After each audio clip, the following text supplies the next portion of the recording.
제목은 그분의 부활과 같은 모습에 이른다 하는 이 로마서 6장에 기록이 되어 있습니다. 5절이지요. 5절 말씀을 제가 다시 읽으면요. 만일, 조건입니다. 우리가 그분의 죽음과 같은 모양으로 함께 심겼으면은, 이 조건입니다. 그러면은 또한 그분의 부활과 같은 모양으로 되리라, 이렇게 되어 있어요. 이거 조건이 있는 것입니다. 부활이라고 하는 이 소망은 예수님의 죽음과 같은 모양으로 심겨지는 성령님의 할례가 없으면은 결단코 부활은 없습니다. 예수님의 죽음 안으로 심겨진다고 하는 용어는요, 곧 침례요, 할례를 얘기하는 거예요. 이게. 하늘의 미랄이 땅에 떨어져 죽는다, 그 말입니다. 그냥 물속에 뭐 들어갔다, 이건 하나의 의식입니다. 이건 율법적인 하나의 표적인 모형에 불과한 겁니다. 바로 십자가의 죽음을 통해 하늘의 미랄이 죽음으로 말미암아 하나님의 영광으로 그를 죽은 자 가운데서 일으키셨다, 이렇게 돼 있어요. 내가 그래서 아버지의 명령을 지켰다라고 예수님께서 그 요한복음 그 12장 말씀을 제자들에게, 주위 사람들에게 선포를 한 겁니다. 그래서 내가 이제 예루살렘에 올라가는 목적은 아버지의 궁극적인 목적, 하나님의 왕국을 완성하기 위해서는 많은 사람들을 자기에게로 이끈다는 말은 부활을 얘기하는 거거든요. 부활에 이룰 수 있는 생명들을 얻기 위해서 모세가 구리뱀을 장대로 올린 것처럼 인자도 십자가상에, 그 장대라는 표현은, 장대는 십자가를 표현하는 것인데, 들려야 하리니, 이건 목적은 어디 있는가 하면, 그렇게 십자가상에서 돌아가신 이유는 자기 죄 때문이 아니라 많은 사람들을 구속함으로, 많은 사람들을 이끌어서 자기에게 오게 하려고 하는 것이다, 이렇게 되어 있어요. 이건 요한복음 3장에 기록되어 있고 요한복음 12장 또 13장에 기록되어 있습니다. 예수님이 그런 일을 꼭 하기 위해서 왔다는 겁니다.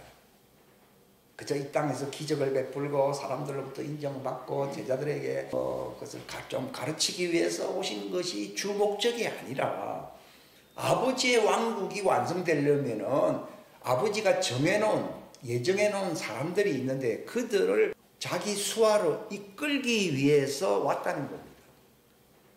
그걸 어떻게 해야 이끄느냐? 그들의 죄를 위해서 십자가상에서 대속의 죽음을 죽어야 되는 거예요. 그것 때문에 예수님이 아버지의 영광 안에서 죽었다는 말은 성령님을 받으신 거예요. 예수님이 성령님을 안 받았다고 하면은 그 임무와 관계가 없습니다. 예수님은 사역하기 위해서 성령님을 비둘기같이 내려오니까 이는 내 사랑하는 자의 내 기뻐하는 아들이라 그랬는데, 이것은 바로 그분이 아버지의 목적을 성취하기 위해서 십자가상에서 대속의 죽음을 죽음으로 하나님과 멀리 떨어져 있는 그들을 하나님의 백성으로 이끌기 위해서 죽는 것입니다. 이것이 바로 아버지의 왕국을 완성하는 거기 때문에 아버지의 이름, 아버지 이름이라고, 아버지가 왜 이름을 정해내냐, 그 왕국의 주인이라고 하는 이름입니다. 그래서 아버지의 왕국, 아버지요, 예수님이 자기 왕국이라서 아버지 왕국이라 했어요. 아버지 왕국. 왕국과 권세와 영광은 예수님 내 것이라 했어요. 아버지 것이라 했어요. 그러니까 그 왕국이 아버지의 것이라고 하는 그것이, 그게 그 왕국과 관련해서 그분이 가지신 아버지의 영광의 이름이다, 이 말이에요. 그러니까 우리도 기도할 때 예수님이 이렇게 기도하라. 하늘에 계신 그 하나님은 그 왕국을 영원히 통치하고 다스려야 할 영광스러운 분이기 때문에 그 이름, 이걸 알고 우리가 기도를 잘 못했어요. 그러니까 우리가 이걸 알고, 아버지요, 아버지 이름이 영광스럽게 되기를 원합니다. 이것 때문에 예수님이 그 아버지 이름을 영광스럽게 하기 위해서 죽었습니다. 왜냐하면 하나님의 왕국의 제일 중요한 존재가 누굽니까? 하나님 백성이 없이는 하나님 왕국이 안 되잖아요. 아무리 뭐 땅이 있고 뭐 하늘이 있고 뭐 그거 갖고 안 되지 않습니까? 그러니까 아버지의 왕국의 백성들을 이제 세우기 위해서는 내가 그 길을 열기 위해서는 십자가상에서 죽어야 된다 이 말입니다. 그게. 그러니까 예수님이 요한복음 12장에 아버지여 아버지 이름을 영광스럽게 하십소서. 영광스럽게 하는데 뭐 그렇게 예수님이 고통스럽게 뭐 부르짖느냐. 십자가의 죽음을 당하셔야 되기 때문에. 그러니까 하늘에서 내가 너로 인해서 영광스럽게 할 것이고 또 영광스럽게 하리라. 그러니까 예수님이 이것은 나만을 위해서 한 소리가 아니라 너희들에게도 해당된다는 말을 했거든요. 그 뒤에 읽어보면요. 그러니까 우리도 물론 예수님이 그 일을 하기 때문에 십자가도 열어놓았지만도 그 길로 가지 않는다면은 아버지 이름이 궁극적으로 완성되지 않고 영광스럽게 되지 않기 때문에 이 소리가 난 것은 나뿐만 내가 그 일만 담당해야 되는 게 아니라 너희들도 담당해야 되었네. 담당해야 된다는 것이 내가 죽듯이 너희도 나를 따라오려면 어떻게 해야 돼요?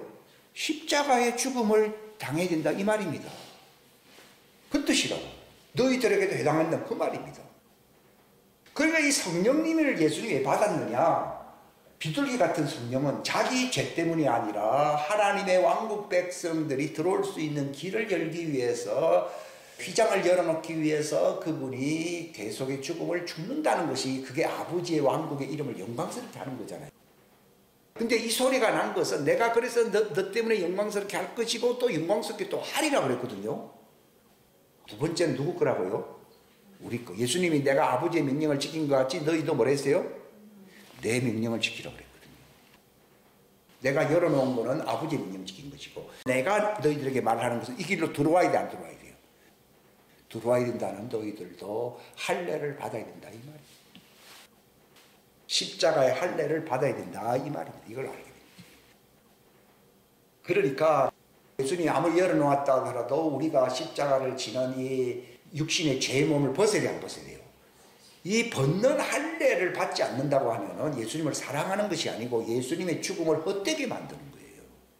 그래서 이런 일을 하지 않는 사람들이 자기 육체의 몸을 벗지 않는 그리스도의 십자가 할례를 받지 않는 사람들이 많습니까? 적습니까?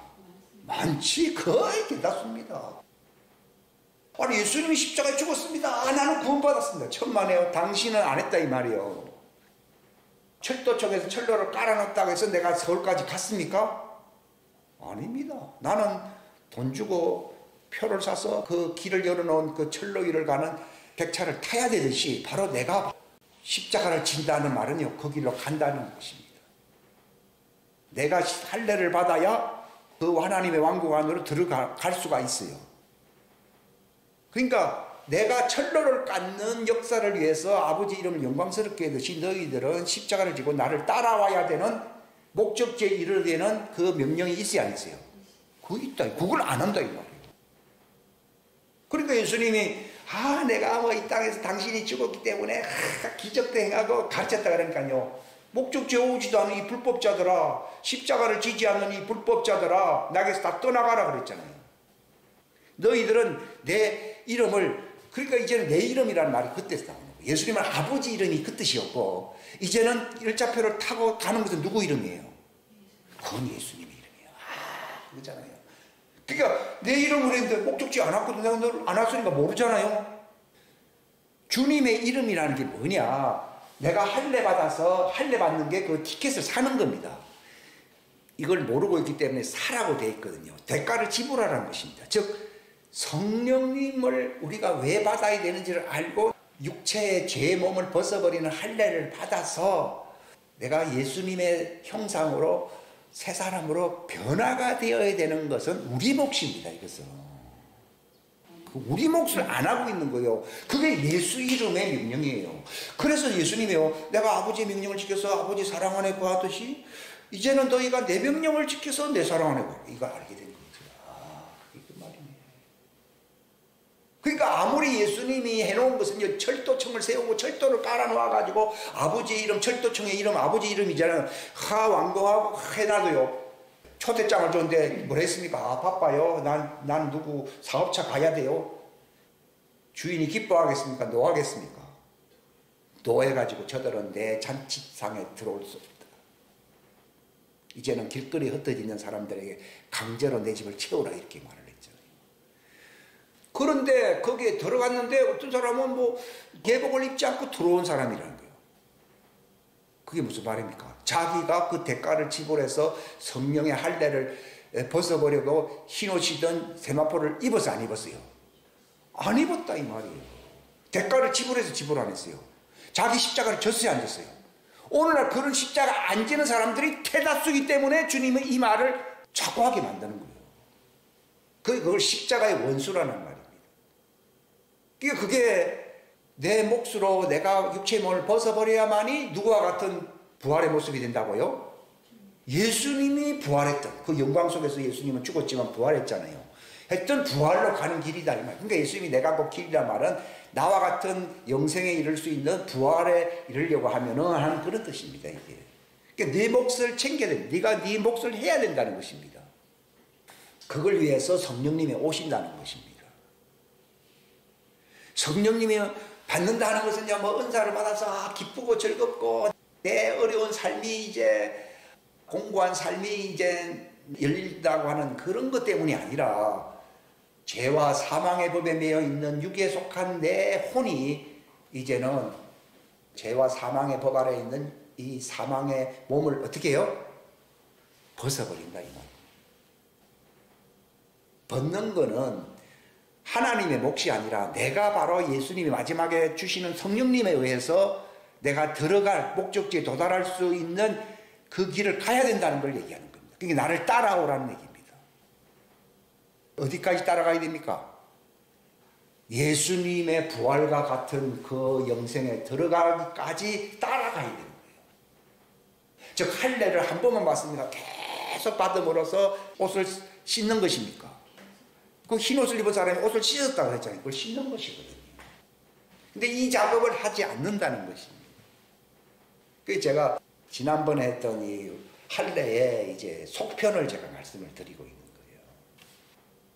그래서 이 오순절을 하나님이 왜 허락하셨느냐? 이게 우리와 상관입니까? 믿어집니까? 예수님이 받은 비둘기 같이 임한 성령님에 의해서 초실절 부활에 이른 것입니다. 그것은 많은 사람들을 이끌어 영광에 들어가게 할 수 있는 그 철로를 여는 것입니다. 육체의 휘장을 통하여 길을 여는 것입니다. 내가 곧 그 길이라고 말했습니다. 길을 열어놓았다 하더라도 들어가지 않는다고 하면은 하나님의 궁극적인 목적이 이루어지지 않습니다. 그렇기 때문에 예수님이 하신 일에 대해서도 아버지의 이름이 영광받았지만은 우리가 이 목적을 따라 순종하게 되면 예수님의 이름을 영화롭게 하는 것입니다. 그러니까 예수님이 하나님 위에서 소리가 나기를 내가 너를 예수님을 영광스럽게 했고 이제 또다시 영광스럽게 하려고. 또다시. 그게 우리 몫입니다. 그러니까 하나님이 이제 예수님이 아버지께로 가시고 난 뒤에 영광받는 길은요, 내가 할례를 받아서 예수님의 형상으로 내가 부활체에 이르는 것이 내가 또다시 영화롭게 하겠다고 하시는 아버지의 기쁨이 되는 것입니다. 그게 이제 구원의 거의 100%로 가는 겁니다. 그게. 왜냐하면 이제 또 계속 할례를 받으면서 가야 되기 때문에 성령의 씻음으로 구원한다고 했지 한 번 믿음으로 구원받는다는 말은 없습니다. 여기 디도서 3장에 보면은 지속적인 이 성령님의 씻음으로서 우리를 구원하신다고 되어 있어요. 헬라어의 그 용어를 보게 되면요.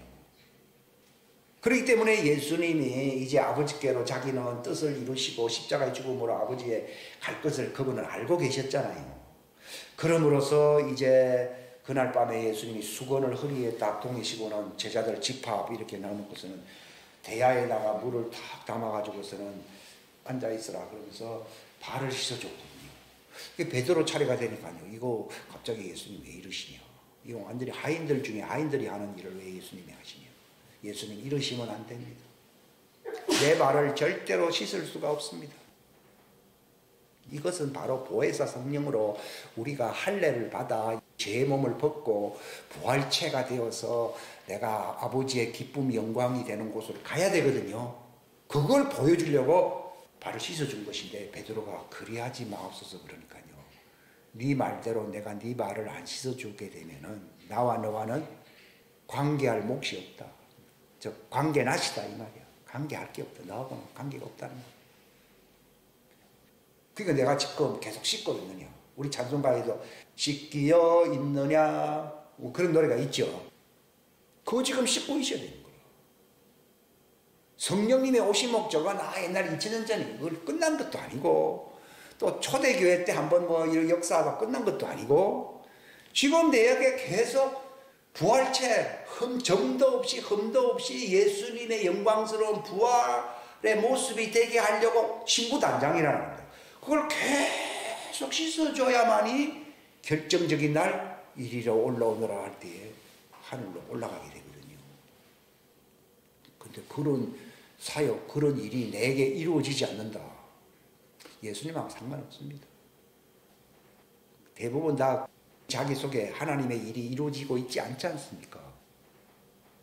그러니까 불법자가 되는 겁니다.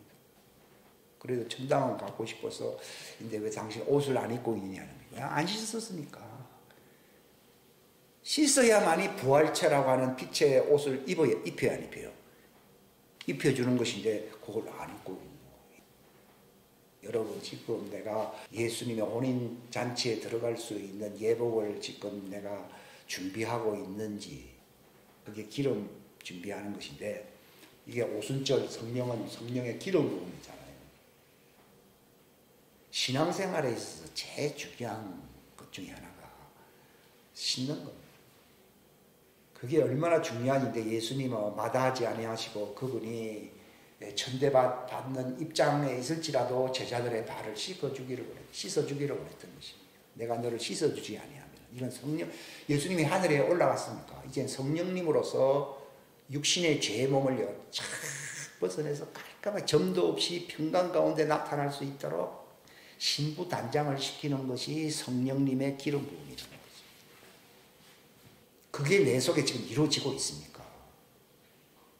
그게 이루어지고 있지 않다면 예수님하고 상관이 없죠. 교회하고는 인연이 있겠죠. 목사하고도 인연이 있고 별볼 일 없습니다. 예수님하고 인연이 없어집니다. 그래서 예수님이 너희가 내 이름으로 구하라는 말이 우리는 먹을 거, 마실 거, 입을 거, 좋은 거 많이 주십시오.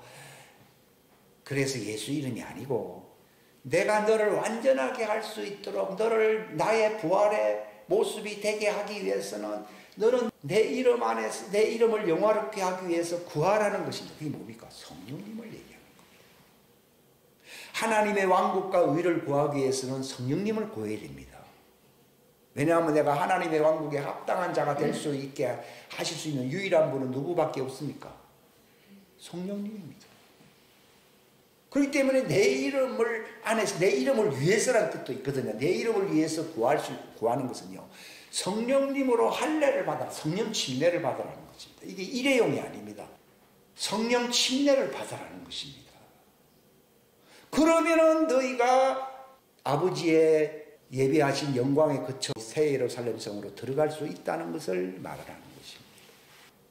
그 일이 이루어져야 됩니다. 그게 성령 침례라고 하는 사실. 이게 오순절을 옛날 오순절날 어떻게 했고 이거 구약적인 것은 다 해표워요. 지금 정말 진리가 뭐냐? 내가 예수님의 부활체의 모습으로 점도 없이 흠도 없이 씻어짐으로 평강 가운데 나타날 수 있는 완전체가 되어야 나팔절날 주님이 나타날 때에 주님을 만날 수가 있습니다. 오순절에 교회와 상관된 주님의 명령을 우리가 지켜야 된다는 것입니다. 그래야지 예수님과 결합이 됩니까? 안 됩니까? 결합이 됩니다. 이게 혼인잔치. 이제 아내가 됩니다. 그전에는 따로 있었기 때문에 신부다 또는 이렇게 표현을 하고 있어요. 정혼했다는 약혼이거든요. 정혼했다. 근데 이제 완전 부활체가 되면은 예수님과 약혼 관계가 아니고 완전히 한 몸이 되는 결혼. 아내가 된다 이 말이에요. 아내가 됐을 때 다 끝나서 안 끝났어요. 끝났습니다. 아직 남아있습니다. 아무리 거룩한 신부라고 하더라도 과정이 남아 있습니다. 내가 부활할 때 완성된 것입니다. 그러니까 이 바울이 내가 다 이루었담도 아니고 다 완전해졌다는 말이 아니라 부활이라고 하는 그 표대를 향해서 어떻게 하든지 내가 그분에게 붙들림 받아서 표대를 향해서 나아가는 것뿐이다. 그래서 그 점을 나에게서 배우라. 나를 본받으라. 이렇게 얘기를 한 겁니다. 바울이요. 그러니까 언제 완성되니? 요즘 그랬잖아요. 내가 오늘과 내일은 귀신을 쫓아내다가 제3일에는 내가 완전해진다. 그랬거든요. 이게 부활을 얘기하는 것이거든요. 제3일이. 우리는 제3일이라고 하는 이 부활로서 완성되는 그날을 최대의 목표로 잡고 살아야 되는 것입니다. 그전에는 미완성입니다. 그러니까 바울도 버림을 당할까봐 조심해야 된다라고 거의 서신서에 얘기하고 있습니다. 근데 종들은요, 다 같은 비슷한 것 같은데 그들은 마지막 때 주님이 지상재림 때에 맞추어서 새 언약, 부활체가 되는 새 사람이 되는 오순절을 맞이하게 됩니다. 그러니까 예수님이 하나님의 왕국에 들어가려면 물로 씻고 성령으로 씻고 두 번이란 말을 쓰잖아요. 예수님이 제자들도 나중되었지만도 그들이 죄사함을 받았잖아요. 죄사함을 받고 성령 침례를 받아서 부활체가 되어서 하나님 왕국에 가잖아요. 또 아담의 후예도 마찬가지입니다. 그들은 죄인이잖아요. 각각 예수 이름으로 침례를 받음으로 죄사함을 받아야 안 받아요. 죄사함을 받지만도 씻는 것은 언제 씻습니까? 공중 재림 전이 아니라 지상 재림 전 광야에서 씻거든요. 그러나 그들도 순서는 좀 늦어졌지만도 하나님의 왕국에는 들어가야 안 들어가요? 들어가잖아요. 그러니까 순서만 다르다는 겁니다. 여기도 죄사함 받았는데 성령 침례 받아서 그들은 아예 성령 침례 안에서 씻어야 씻어요. 씻어서 공중 재림할 때 올라가는 것이고, 예수님 이전에는 그들은 죄사함의 표를 받고 있는 것이고, 예수님 이후에도 그들이 죄사함의 표를 갖고 있는 것이지 죄사함이 씻는 건 아니잖아요. 그러면 그들이 죄사함 받아서 표를 가진 사람은 아브라함 품에 가 있어 좀 대기하고 있다가 다시 광야로 나와야 안 나와요? 나오는 이유는요, 그들이 부활체가 되기 위해서입니다. 그러니까 그들은 그 육체가 없습니다. 부활체가 아닙니다. 그 미완성입니다. 나중에 믿은 사람은 광야로 바로 가서 성령 침례를 받는 거예요, 그들은. 근데 성령 침례를 받긴 받는데 불꽃의 성령 침례를 받는 게 아니라 불침례를 받습니다. 근데 하나님의 자녀들의 성령 침례는 불꽃 침례입니다. 그래서 성령이 임할 때에 불꽃이 혀가 갈라지듯이 불꽃이 내려왔다 합니다. 거기 보면 불꽃이라 되어 있어요. 근데 예수님 맨 마지막 날에 그 오바댜서에 보게 되면은 그때 야곱의 후예들은 불이 되고 요셉의 후예들은 뭐가 된다고 하세요? 불꽃이 된다. 그렇게 됩니다. 왜 그런가 하면 불꽃 자체 하나님을 바로 경험할 수 있는 존재가 아닙니다. 왜냐하면 이 그릇이요, 불을 통과한 유리 그릇이면은 뜨거운 불을 견디는데요, 그냥 대충 이렇게 만든 것들은요, 뜨거운 불이 다 깨져 버립니다. 피조물 속에서 만들어진 그릇은요, 하나님의 오리지널 불꽃이 들어오면 깨져 안 깨져요? 깨집니다. 왜냐하면 피조물과 창조주가 합해지지 않습니다. 그래서 하나님은 숨을 내쉬듯이 그 생기를 그들에게 부어주시는 겁니다. 그래서 이거를 이제 생기라고 보통 얘기하는데, 그 관이 하나에서 그냥 다 오른쪽 왼쪽으로 가면 똑같은 성령을 받는 거거든요. 근데 스가랴서는 관이 하나입니까? 두 개입니까? 기름 기둥 금관 기둥이 두 개라고 나와 있거든요. 그 말은 불꽃이 들어가는 곳과 불이 오는 것이 다르다는 것입니다. 이것을 성령님 또는 생기 이렇게 성경에는 표현이 되어 있어요. 아무튼 하나님의 자녀들은 하나님의 말씀 안에서 지원받은 혼이거든요. 그래서 거기에는 오리지널 엑기스 불꽃 같은 영이 임할 수가 있어야 안 있어요? 임할 수가 있는데, 피조물의 진흙이라고 했잖아요. 질그릇에는요 오리지널 불꽃 엑기스 하나님의 영이 그대로 임하면 죽습니다. 그러니까 그 모세 보고 네가 나를 보면 죽는다고 하는 말은 엑기스 그대로 빛을 받으면 죽는다는 거예요. 그러니까 너희는 내 등을 바라지 않았어요. 그러니까 달은 따라서 달은 해의 등이다. 등 쪽이다 이 말이에요. 반사되었다 이 말입니다. 그러니까 종들은 빛은 달빛이고 하나님의 자녀의 빛은 햇빛이다라고 이사야서에 보면 나와 있잖아요. 햇빛이 7배가 되고 뭐 달빛도 7배가 된다. 아니 달빛, 햇빛 뭐 이렇게 구별할 거 있느냐? 그게 다른 겁니다. 달빛은 반사된 것입니다. 그러니까 이것은 피조물들이 받을 수 있는 마치 그 액기스를 보통 사람들이 이렇게 진액으로 잘 안 마시잖아요. 독해가지고 물에다가 희석을 시키잖아요. 햇빛을 우리가 그대로 볼 수가 없지 않습니까? 달을 통해서 반사를 시키지 않습니까? 이건 비유입니다. 어디까지는 아니요. 그겁니다. 그 원리입니다. 그러니까 하나님의 보좌 오른쪽은 햇빛, 왼쪽은 달빛. 그렇게 되는 것입니다. 그게 두 증인입니다. 예? 해의 증인과 달의 증인.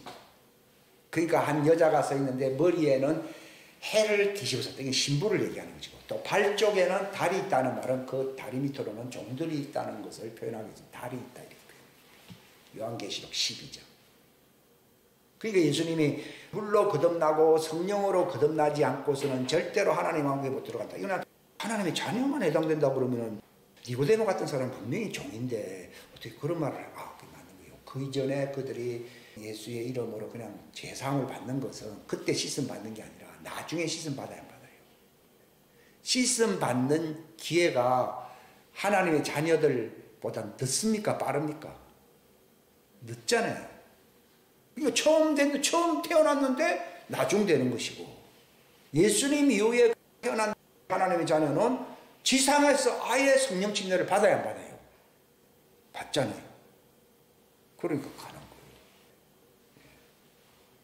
거예요. 여기서 물로라고 하는 말은 죄사함과 관련된 것입니다. 죄사함도 받지도 않는데 씻어주지는 않습니다. 그래서 물론하고 성령으로 난다는 말을 그렇게 쓰고 있더라고요. 그러니까 예수님 제자들이 너희는 물로 침례를 사람들에게 베풀라 하는 말은 그들에게 죄사함을 주라는 얘기입니다. 그러나 너희들처럼 성령님을 찌끔 받는 게 아니라 그들이 물로 침례를 받아 죄사함을 받으면은 예수 이름으로 침례를 받아 죄사함을 받으면은 그들이 어디서 나중에 보존된다는 것입니까? 아브라함 품에서 보존됐다가 광야로 나왔고 광야에 왜 나오는 것입니까? 완성되기 위해서 성령 침례를 받기 위해서 나와야 안 나와요. 그러니까 종들도 성령 침례 받아야 안 받아요. 받는데 다른 관이요, 다른 관 아니에요. 다른 관, 이게 희석된 관이다. 그래야 그들도 부활체가 돼야 안 돼요. 죄사함을 받고서는 부활이 안 됩니다. 그러니까 아브라함 품에 아무리 오래 있어도 죄사함을 받았다고 하는 표현 갖고 있는데 부활이 되는 건 아닙니다. 부활되려고 그러면은 씻어야 되거든요. 씻는 것은 물로서 씻어지는 게 아니라 성령으로 씻어지거든요. 그래서 그들과 새 언약을 맺는다라고 예레미야 31장에 있어야 됐어요. 이것은 교회 하나님의 자녀들의 오순절을 얘기하는 게 아니라 종들의 광야에서의 오순절을 얘기하는 거예요. 이걸 구별을 안 했기 때문에 복잡해지는 거예요. 내가 새 언약을 너희들과 맺겠다 하니까요. 아니 구약시대에도 하나님의 자녀들이 이렇게 있었는가? 이제 이렇게 생각을 할 수 있는데 그게 아니라 그들이 광야에서 장차거든요. 장차 광야에서 성령 침례를 받는 오순절이 있다는 걸 얘기하는데 그 오순절이 2000년 전 마가다락방 오순절보다 훨씬 늦어야 안 늦어요. 늦으니까 늦게 나중 처음 된 자가 늦게 된다는 말이 그 말입니다. 죄사함은 먼저 받을 수 있었겠죠. 그러나 부활체가 되기 위해서 완성되기 위해서는 성령 침례를 받아야 되는데 그들의 성령 침례는 교회 성령 침례하고 기간이 적어도 2000년 이상 떨어져 있습니다. 그렇죠? 아무튼 그들이 그 광야에서 희석된 생기를 불어넣는다라고 에스겔 37장에 있어야 있어요. 있지 않습니까? 불어넣게 되니까 어떤 일이 일어나는 것입니까? 여기 호세아서 2장 19절 시작. 내가 영원토록 너를 나와 정원시키되 참으로 내가 의와 판단의 공의와 인자함과 긍휼로 너를 나와 정원시키며 신실함으로 너를 나와 참으로 정원시키리. 내가 주를 알리라. 이게 결혼식입니다. 이게 종들의 결혼식이고 이게 바로 두 번째 오순절을 통과해서 통과 안 했어요. 지금 우리는 지금 오순절을 지금 통과하고 있지 않았어요. 근데 많은 교회가 이 오순절을 통과를 합니까? 오순절은 관계가 없습니까? 관계 없습니다. 그럼 교회에서 예수님 돌아가셨어요. 십자가 지셨어요.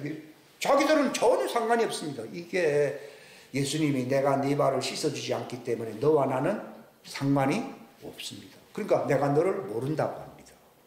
야, 이 불법자들아. 오순절을 통과하지 아니하면 아버지가 기뻐하지 않습니다. 멸망의 자식이 되고 불법자가 됩니다. 그래서 예수님만 아버지의 명령을 지키는 게 아니라 성령님을 통한 주님의 명령을 부활체가 되는 그 명령을 지켜야 되는 것입니다. 그게 핵심이 뭡니까? 할례, 씻는 겁니다. 씻는 겁니다. 참 중요한 것입니다. 그러면은 아버지가 또 영화롭게 된다고 되어 있습니다. 왜냐하면 진짜 완성되니까. 예수님이 올라옴으로써도 아버지가 기뻐했지만 그건 서론적인 겁니다. 그건 마무리가 된 게 아닙니다. 이제는 우리가 예수님의 명령을 지켜 성령 침례로서 내가 점도 없고 흠도 없는 완전한 자가 되는 것입니다. 저는 원래 성결교단을 별로 좋아하지 않았어요. 너희들만 먹겠거든. 우리는 죄인인가 이런 생각도 옛날에 한 50년 전에 생각을 한 적이 있어요. 근데 지금은 그런 성결교단이 아니라 정말 거룩해져 버립니다. 그것 때문에 성령님이 오신 겁니다. 그러니까 두렵고 떨림으로 너희 구원을 성취하라. 그게 바로 오순절을 지금 우리가 통과하고 있는 것이지, 아예 통과도 안 하고 모르는 사람들이 꽉 찼습니다. 오늘 요거는 십자가의 원수들입니다. 근데 우리는 지금 통과를 하고 있습니다. 이걸 완성해야 됩니다. 왜 우리가 이 마지막 때 추수사역에 하나님이 지금이라도 당장 그렇게 잘 되지 않느냐? 아직 완성이 안 된 겁니다. 마지막 때 대부흥의 열방의 추수사역은 누구를 세웁니까? 완전한 자를 세웁니다. 초대교회에 보면은 그 스데반 집사라는 사람은 완전한 자입니다. 동해 번쩍 서해 번쩍합니다. 그분의 명령은 영생입니다. 이게 이루어져야 됩니다. 할례입니다. 할례 안 받는 사람은 불법자가 됩니다. 내 백성에게서 끊어집니다. 왜 마지막 때 하나님의 뜻이 아직도 잘 이루어지지 않고 있느냐? 완전하게 되어야 됩니다. 자, 이게 구약시대에도 광야 가서 제2의 오순절을 맞이하려면 완전한 신부 교회가 하늘로 올라가야 돼요? 안 올라가야 돼요? 올라가야 그들이 광야를 가. 지금 우리가 아직 그 일도 아직 미완성인데 종들이 제2의 오순절을 맞이해서 그들이 결혼식을 못 올리는 겁니다. 정혼하자 그랬잖아요, 하나님이. 이게 두 번째 결혼식입니다. 첫 번째 신부가 새 예루살렘 성에 들어가 있어요, 안 들어가 있어요? 성령과 신부는 하는 말이 있잖아요. 그 다음에 그들이 할례를 받고서 이리로 오라 그러잖아요. 이 뜻입니다. 요거 말만 해도 전체를 다 할 수 있습니다. 자, 호세아 6장 또 읽겠습니다. 시작. 오라 우리가 주께 돌아가자. 그분께서 우리를 찢으셨으니 우리를 낫게 하시리라. 그분께서 우리를 치셨으나 우리를 싸매어 주시리라. 이틀 뒤에 그분께서 우리를 되살리시며 셋째 날에 우리를 일으키시리니 우리가 그분의 눈앞에 살리라. 요게 그들이 제2의 오순절 날이 제3일에 완성된다는 걸 말을 합니다. 이게 종들의 오순절. 이게 바로 그들도 예수님의 부활에 참여하네요. 두 번째 참여합니다. 근데 첫 번째가 완성 안 됐는데 두 번째가 완성되기는 어렵죠. 그러니까 우리 때문에 그들이 대기를 하고 있다고도 봐야 됩니다. 우리가 아니면 그들도 완전함을 이루지 못한다라고 히브리서 11장 40절에 말을 했어요, 안 했어요? 그게 그 말입니다. 우리가 완성돼야 그들도 완성된다는 겁니다. 지금 생명강수가 이 세상을 왜 흐르지 못합니까? 우리가 완전자가 되지 못했기 때문에 종들이 구원받는 종들도 썩어짐에 종노릇한 데서 해방되어 하나님의 아들의 영광의 자유. 그들도 결혼해야 될 거 아니에요.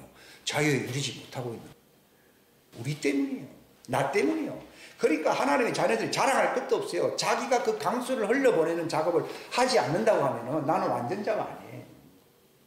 그러니까 종들 책임만을 물을 것도 아니에요. 내 책임이에요. 그래서 마가복음 8장은 십자가지라는 말을 제가 아까 다 설명을 했고요. 많이 얘기했고, 마가복음 12장도 하나님은 죽은 자의 하나님이 아니고 산 자의 하나님이란 말은 부활체로서 완성되어야만이 하나님의 백성이 된다는 걸 얘기하는 겁니다. 그래서 하나님은 아브라함의 하나님, 이삭의 하나님, 야곱의 하나님, 그렇게 말을 하는 거예요. 그게 아브라함의 하나님, 이삭의 하나님, 야곱의 하나님이라는 말은요, 하나님의 아들과 종들을 다 추수하시는 하나님이라는 걸 얘기하는 거예요. 아브라함이 시작했고 아브라함 품이 있는 것이 그거잖아요. 그 다음에 이삭은 아들을 대표하잖아요. 야곱은 종을 대표하잖아요. 그래서 아브라함과 이삭과 야곱. 원래 아브라함도 처음에는 아브라함이었죠. 그리고 자기가 이제 종들을 보호해주기 위해서 아브라함의 품이 되는 그 무덤이 생겼잖아요. 그래서 아브라함과 이삭과 야곱. 그 다음에 누가복음 13장도 이게 바로 할례 받는 길이 우리의 십자가, 이게 주님의 이름을 영화롭게 하는 길인데 이게 바로 좁은 길입니다. 그러니까 사람들이 그냥 교회 와세요. 내가 봉사만 했습니다. 내가 어저께 뭐 나쁜 짓을 좀 했습니다. 주여 회개합니다. 이렇게 해서 좁은 길로 간 게 아니라 그건 다 넓은 길이고 멸망의 길이고, 착하게 살았던 뭐 좀 그렇게 살았던 날마다 자기 의를 버리고 자기를 부인하고 자기 십자가를 지는 할례를 받아야 된다는 거예요. 받아야 된다는 것이 그게 좁은 길이다.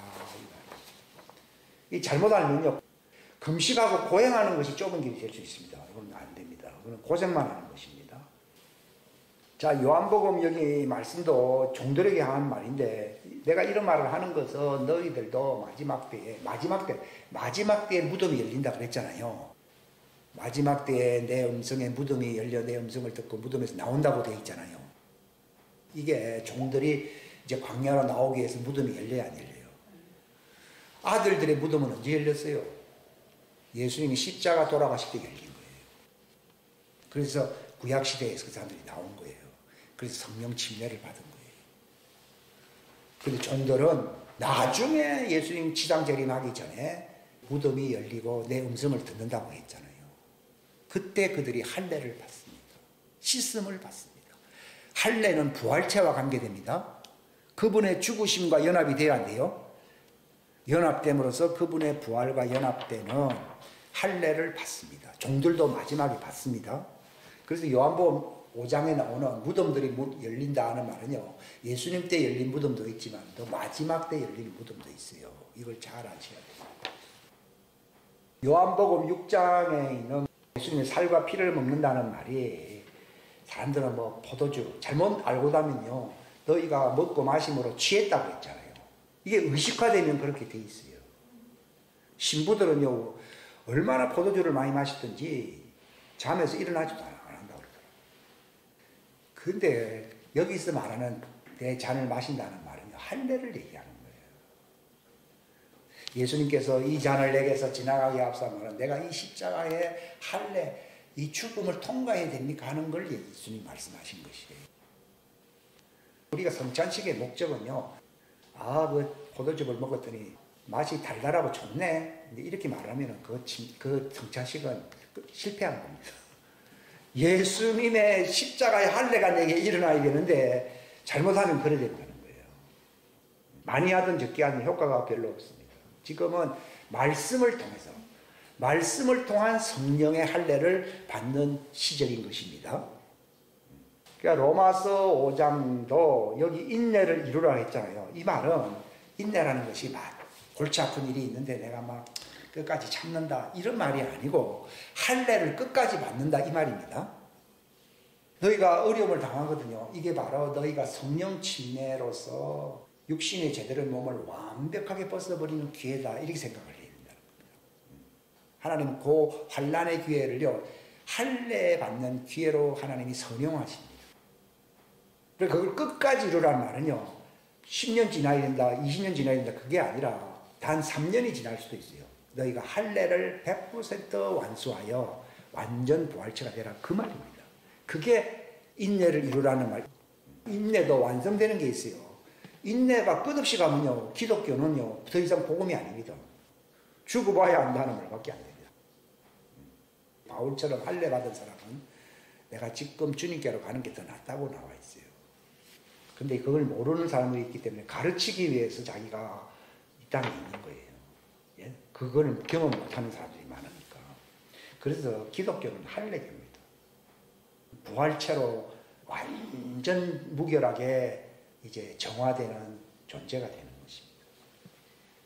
요 로마서 6장은 얘기했고, 요 로마서 7장에 보면은 결혼하는 거예요. 왜 할례를 받습니까? 십자가의 할례를 우리가 왜 받아야 됩니까?